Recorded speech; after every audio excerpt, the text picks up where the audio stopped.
Hi everyone, I'm Cerise. I'm Joe. And today we are talking about one of the Destiny Principles called Making Love Real. And Cerise and I decided that it was time for us to show you our take on making love real. The principle of making love real is as follows. Nurturing and honoring the utmost potential in each individual, including myself, wherein love is not a feeling or emotion, but an action that is lived by doing whatever is necessary to support without compromising myself or the other, without fear of losing the relationship, and without accepting or allowing less than my or the other's potential, utmost potential. So how do we practically live that? What does all of that mean? I think a good place to start is maybe having a look at the word love itself. What do we mean by making love real?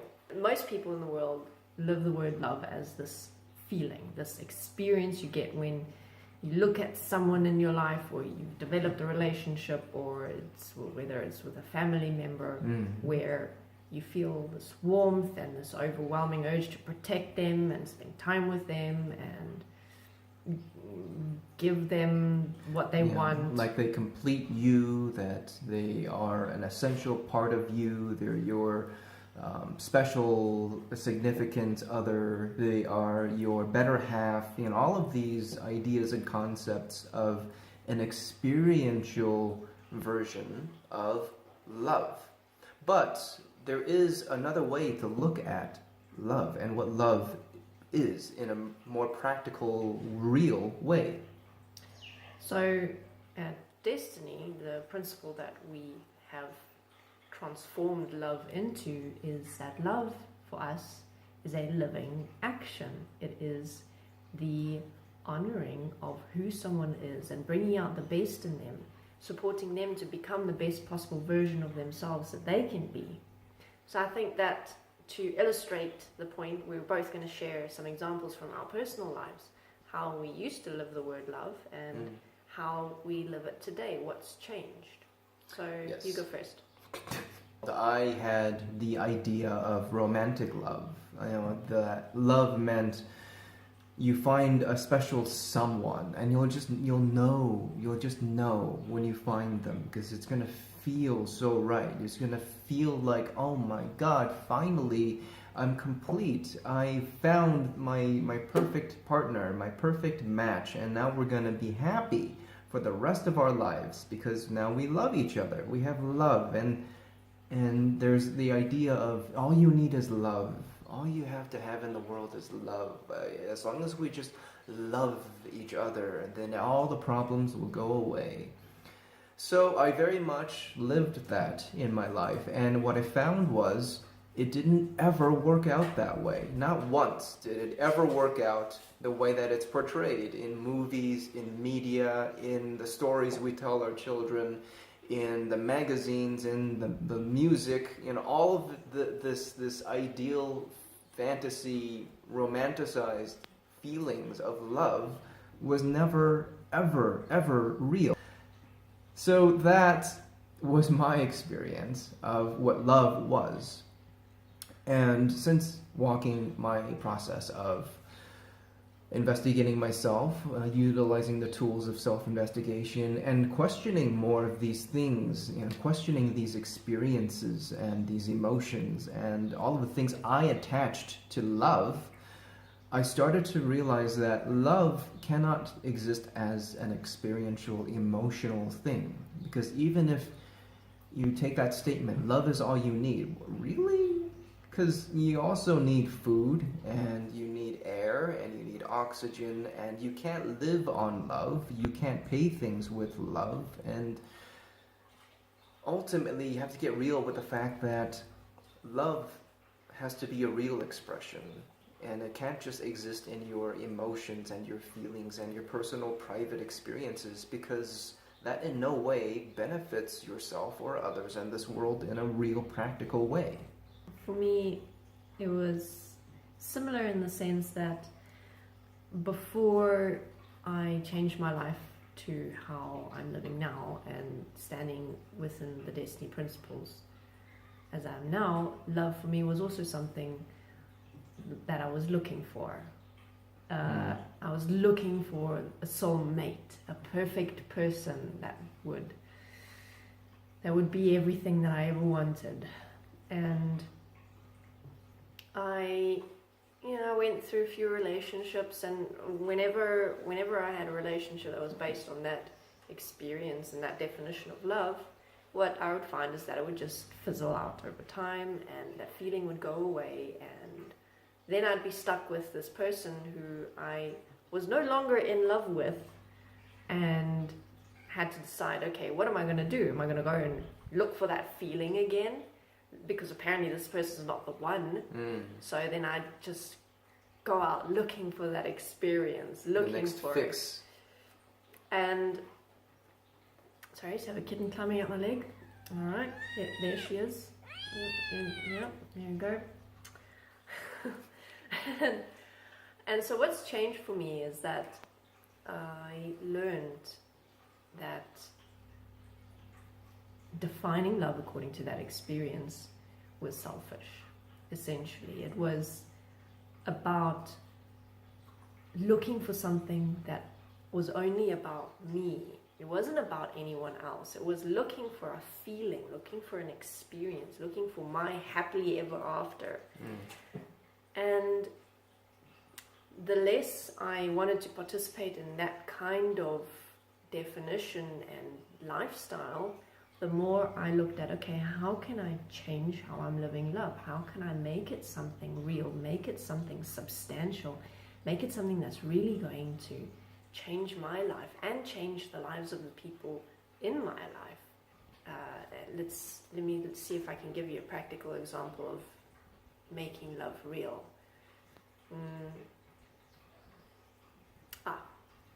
Okay, we've probably all had these moments where there's someone in your life who is stuck in a pattern. They're stuck in this way of thinking or way of doing things that's actually self-destructive, and that actually ripples out and affects the people around them. Now, when you're living in the fluffy, fuzzy, experiential love, you just want to protect them and make them feel good and make them be the person you want them to be. So a lot of the time what happens is that you allow the people to continue in those destructive patterns because that's just who they are, and it's what allows them to continue being what you want them to be. Yeah, and that plays right into the hands of the concept of unconditional love, which can be a very slippery slope if you're not clear about what that means. Because a lot of times people will go into that point of, oh, if you love them, then you have to love them unconditionally. And that means in every way that they are. Every way that they are. And to not change them, or not challenge them, and not try to intervene when they're doing certain things that are destructive, because you have to love them unconditionally.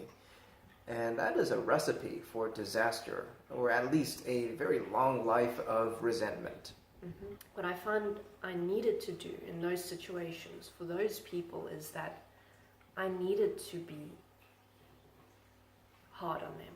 I needed, and they needed me to support them to become their utmost potential to the best of my ability, which meant that sometimes I needed to take a hard stand and say to them, what you're doing is unacceptable. It's affecting you, it's affecting me, it's affecting everyone in our lives. And if you continue participating in this without making an effort to change yourself, then I can no longer have you in my life. I will be here to support you in any way that I can, but you have to be the one who starts the change, who is willing to change. And to not do it for the relationship. Yeah, and you need to do it for yourself. So in those situations where someone is not willing to change for themselves, then sometimes the best thing to do to support them in the long run is to show them what they're doing, show them the consequences of what they're doing, and give them another consequence, which they will choose by themselves what to do with. And most of the time people choose to change, and that's obviously the best outcome that you can hope for, but it doesn't always happen. Sometimes you need to follow through and stand as a point of consequence, but in a way that's directed, meaning sometimes it means walking away, sometimes it means having to let someone go, but it's not giving up. It's not like kicking someone out. It's realizing that the way that you have created that relationship thus far has come to a point of consequence, and for it to continue would actually be more harmful to yourself and to that other. So within that principle of making love real, the real solution here would be to be honest, to be raw, to be direct, to not make the relationship more, to not compromise yourself for feelings of love, feelings of intimacy, feelings of trust, but rather make those things real, even if sometimes that means putting a relationship to an end. And that is a pretty extreme example. Obviously, most of the time, you're not going to be experiencing that in every single interaction. That's like 1% of relationship interactions, maybe even less. But I think that it's a very good example to use in this context of love isn't about being nice and about giving people what they want. Love is about supporting them in whatever way they need to become their utmost potential, and being open to be supported equally in return. Okay, I think that pretty much covers our perspectives on making love real. This is Cerise and Joe showing you guys how we make love real. There are a lot of other things to consider within this principle of what it means to make love real. So check out the principle at the Desteni forums and the various materials that we have there.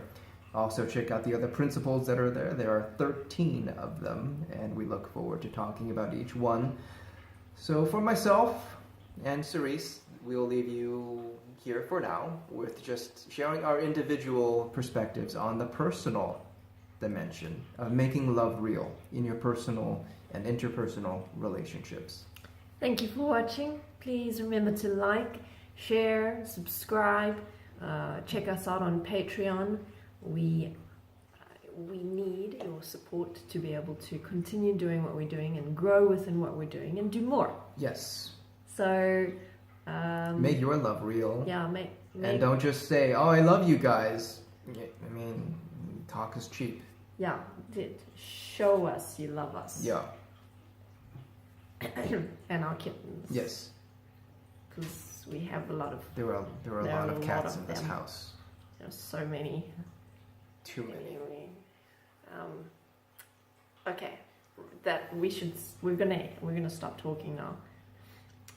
Thank you again, and enjoy, and goodbye.